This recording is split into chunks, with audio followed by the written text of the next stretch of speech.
For the record, I'm a female. I'm turning 19 this year, and the story happened when I was 15. And also, I'm from France, which could explain my English mistakes, if there are any. When I was 15 years old and just gotten to junior year, I created my first Twitter account that I deleted because of this story. Some information. I didn't tell anyone my username, neither my family nor my friends, because I didn't have any. My profile picture was an avatar, so no pictures of me on the account. And for a location, I said Paris, because I lived in the suburbs. I didn't have many followers, 20 or maybe 30, and I didn't follow that many people. So my timeline was not really interesting. One evening in October, someone sent me a quite strange direct message. It was an account with 200 followers, and the message was, "Hi, my name is Rob. I just turned 17 and wanted to know if you lived in blank, because I will soon be moving in there, and I'll be going to the high school, and I'm looking for new friends." The town he mentioned was obviously where I lived. I immediately thought something was wrong because there was nowhere on my profile that said where I actually lived. After some time thinking, I remembered a tweet I made weeks before about buses, and I mentioned the city, so I just told myself he looked down at my Twitter and found the tweet. His age wasn't shocking because I'm 2 years ahead of my classmates. I was bored, and he was polite. I answered him, and I told him that's where I lived, and that I go to high school there. The discussion was natural, and we talked a lot that night, mainly about high school and the food at the cafeteria, about the teachers, that kind of thing. But as it was getting very late, he tried to interpose some personal questions, like, do you live far away from the school? In a house or an apartment? Do you live with your parents? How many of you live there? You're not often home alone, right? I never answered these because it was way too shady for me. Unfortunately, he didn't insist, because if he did, I probably would have blocked him. The next day, the same thing. We talked a lot, and he was still asking personal questions. He said he wanted to get to know me better, so I asked him to, and he always answered with what seemed like honesty. I still didn't want to answer the questions about my house, though, because he didn't need to know anything about it. It lasted 2 or 3 weeks, but it was enough for me to develop feelings for him. He was handsome, super kind, and it was everything I needed, because I was bullied for years, and even today I still develop strong feelings, but most importantly, blind trust in people who are friendly to me. In France in October, we have a 2-week-long vacation, and the day before back to school, he finally told me he was coming to my high school because he finally moved in with his mom, and he asked me a place to meet during the morning break. I was so happy and relieved to be able to meet with him, and I told him to join me in the hall.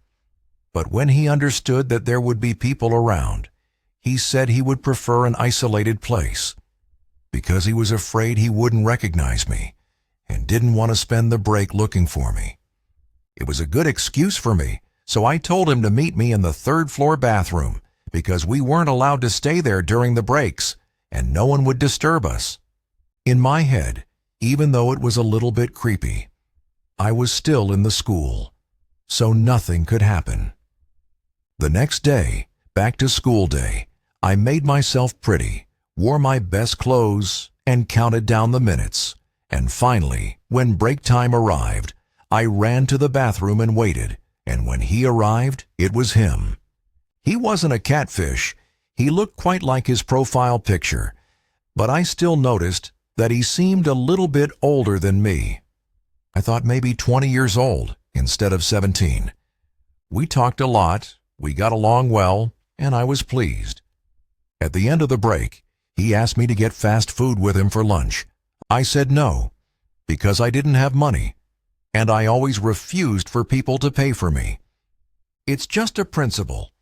He seemed disappointed, but offered to walk me home after classes.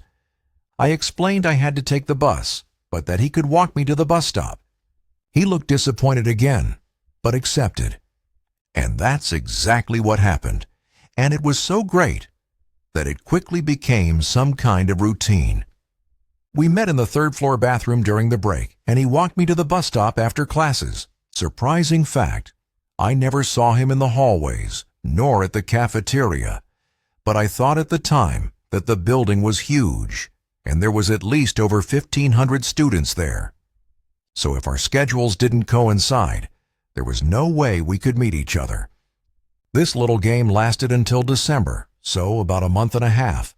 The 14th of December, a Thursday, I complained about how lonely I was going to be that evening because my dad was abroad for work. My brother was always at his friend's house, and my little sister was on a school trip, and my mom had to work late that night. He was very reckless of me, but after weeks, I thought I could trust him. That evening, he walked me to the bus stop. We both waited. I got on the bus, waved at him, and put on my earphones. I had 2 stops before my house. It was about 17:45 in December, so it was already really dark outside, and I got off the bus. And as I got off the bus, I had a really bad feeling. There was a very uncomfortable sensation in my stomach, and I felt like I was being watched. I pressed pause on my music, but kept on my earphones so that people thought I couldn't hear anything. And that's probably what saved my life.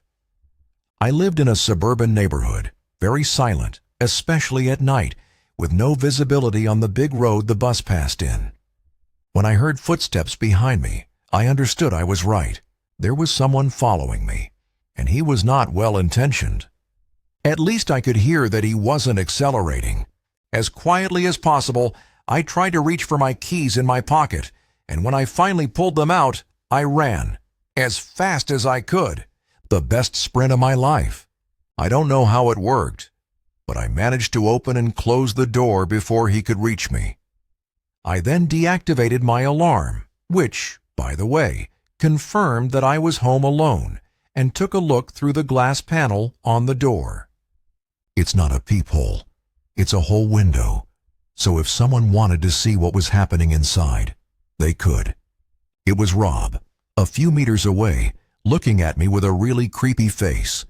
He followed me to my home, probably with a car. He was clearly not here for chit-chat. I still don't know why I didn't call the police. I was paralyzed.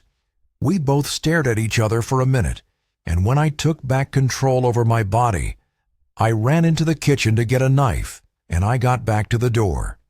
He was there too, banging against the door. I was pushing against the door, praying for it to not break, while he was kicking harder and harder. After maybe 5 minutes, he stopped and got around the house, knocking against every shutter, and then went back to the door.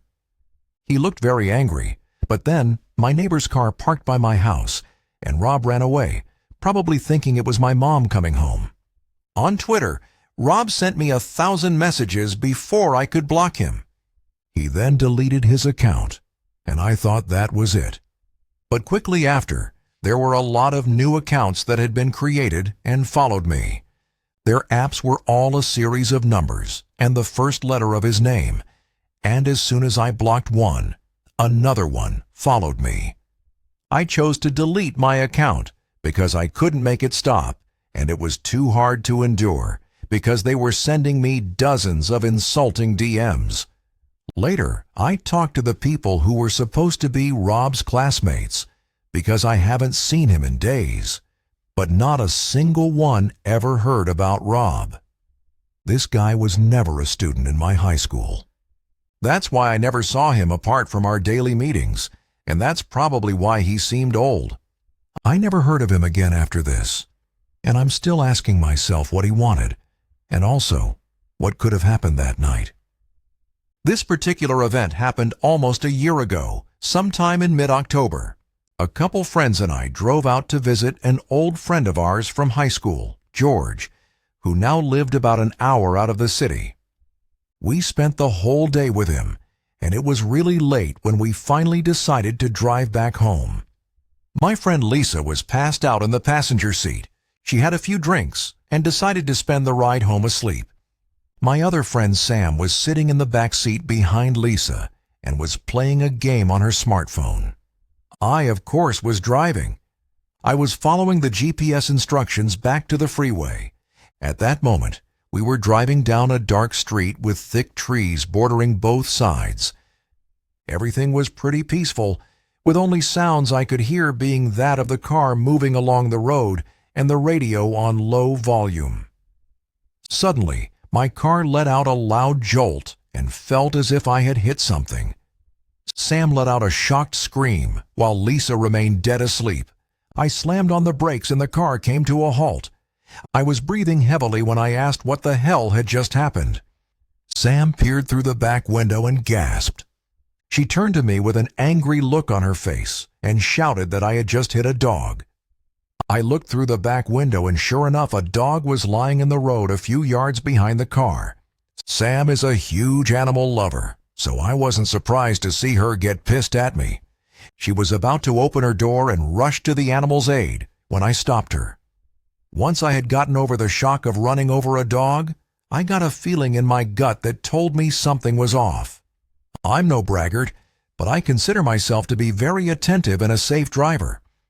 My eyes were on the road at all times, and I distinctly remember not seeing any dog in the road prior to the car jolting. Yes, it was dark, but I was sure I would have at least seen the dog in the headlights before hitting it. I looked through the back window and took a closer look at the dog, or at least as much as I could make out in the reddish light coming from my tail lights. It was a fairly big dog, at least a golden retriever or something like that. One particular detail caught my attention. I could see the dog's tail wagging. Now, I'm no expert on the mannerisms of animals, but I was sure the last thing a dog would do after being hit would be to wag its tail. After a moment of thought, I pressed my foot down on the accelerator and sped off. Sam snapped at me and ordered me to go back, but I told her that something was wrong with the whole situation. She continued to argue, but she fell silent as she turned back towards the back window. She asked, "What the heck?" With a shaken voice, I looked in the rearview mirror. Though it was dark, I was able to make out the silhouettes of 3 large figures emerging from the trees on the side of the road. The dog was now up on his feet and jumping around joyfully.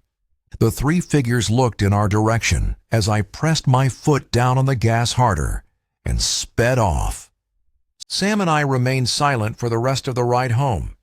It wasn't until a few days later that we told Lisa about it. We've been back to visit George a few times since then, but we always make sure to leave before sunset. Still, I dread to think about what would have happened if we had gotten out of the car. 3:30 a.m., some random Tuesday in October. Sleeping soundly on my couch, I am awakened by a loud banging and screaming. Not just drunk people at 3:30 a.m., but that horrified, panic-filled, someone is fucking dying screaming. You know it if you've heard it.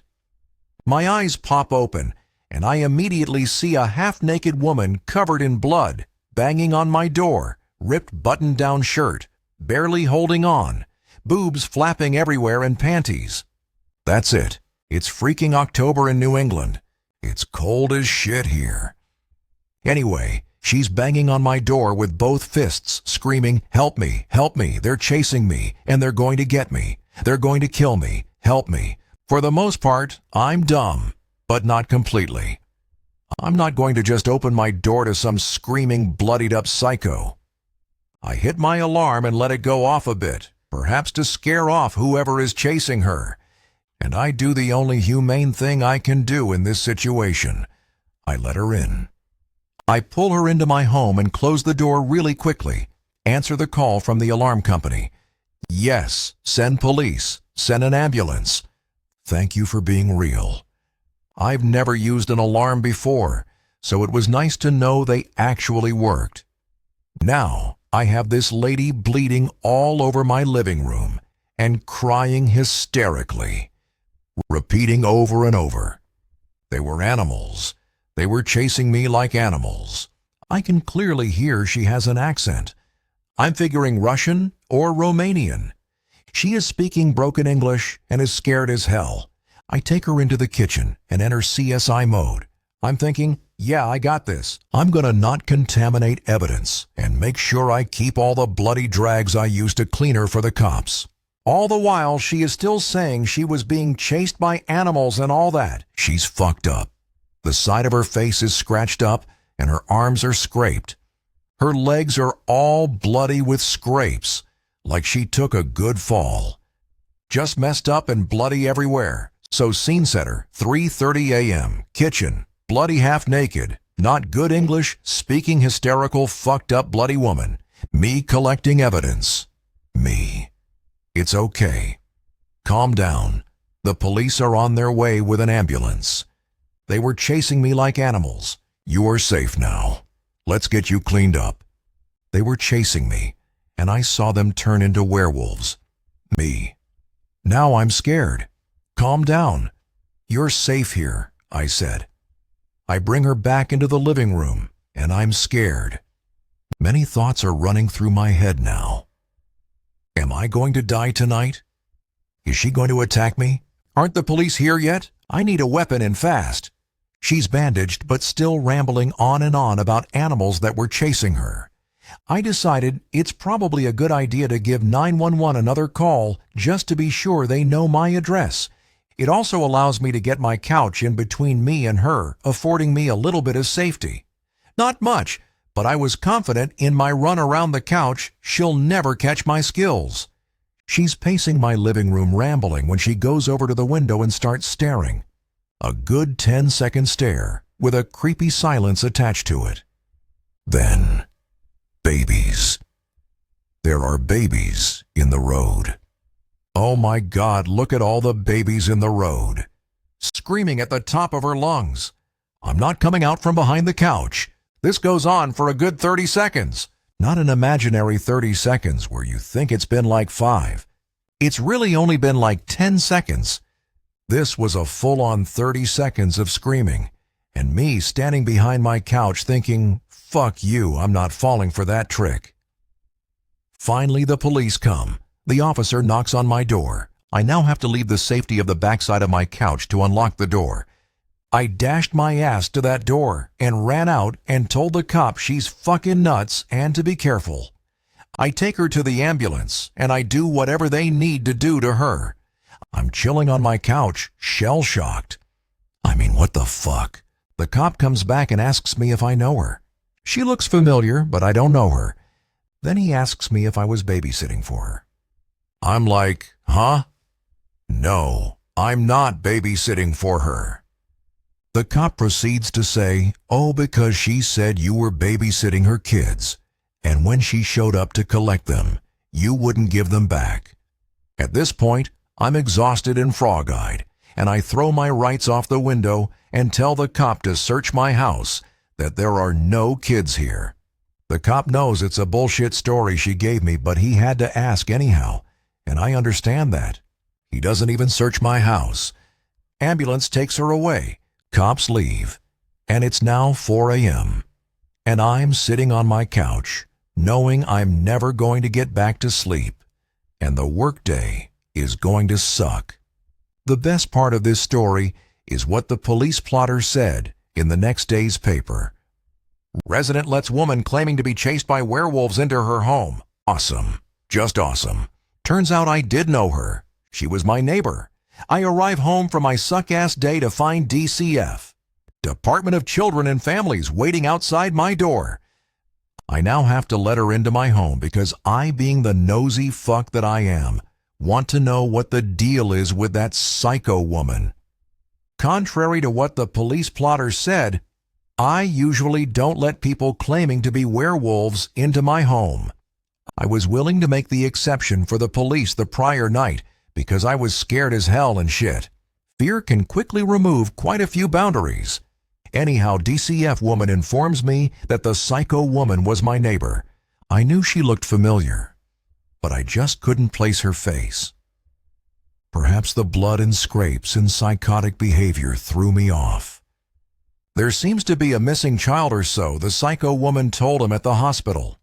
I'm starting to get a little freaked out as the psycho woman already accused me of not giving back what we thought imaginary kids. The story I got from DCF was limited. She wouldn't divulge much information, but in a nutshell what I did manage to get is this. The psycho woman lives next door to me. The house to my right. We share a fucking driveway. The house is a duplex, so people are always coming and going. I never paid much attention to anyone living there. The woman claims she has a child. A little girl, age unknown. She said a child is missing, and the woman was under the influence of mind-altering drugs, and she was Romanian. That's it.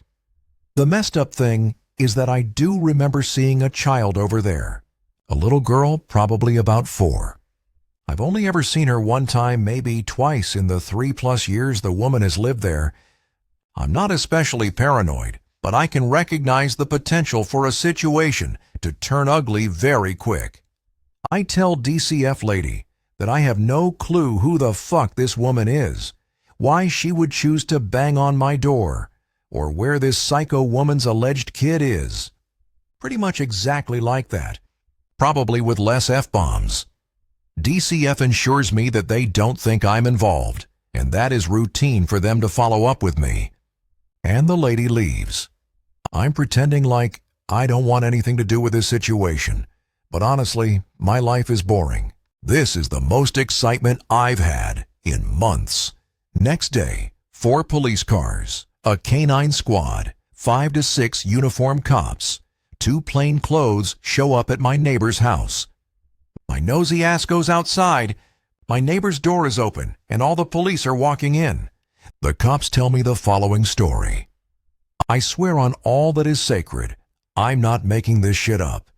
It seems upon entering the house they found a mess, just dirty, dingy, and all around health hazard. The basement was wall-to-wall mattresses. The bathroom attached to the basement room was rank. Cops' exact words. It was a 2-bedroom condo with a non-master bedroom wall-to-wall mattress. However, the master bedroom looked like a king's room. Again, words used by the cop. That's pretty much all I got out of the cops. I hung around and watched them drag all the mattresses out. It was pretty gross. Dirty piss stains and whatever else nastiness all over them. They took out about 3 dressers, cheap Walmart types, miscellaneous other crap like a table and chairs, couch, etc. It turns out this house is a Romanian immigrant sex trafficking operation. The owner of the house is bringing these Romanian girls over, providing housing, if you can call that housing, and selling them out for sex. The woman did have a kid, but it was taken away by DCF about 6 months prior. The psycho woman herself was as far as they could tell on a job using what they think was crack or meth. She freaked out and was running home when she must have fell several times and got all fucked up. She again, what they think, hit the height of her paranoia upon reaching my door. And then, well, the rest is history. Moral of the story, if you don't let crazy, bloody, half-naked women into your home at 3:30 a.m., you'll never find out that your neighbors are running a Romanian immigrant sex trafficking operation.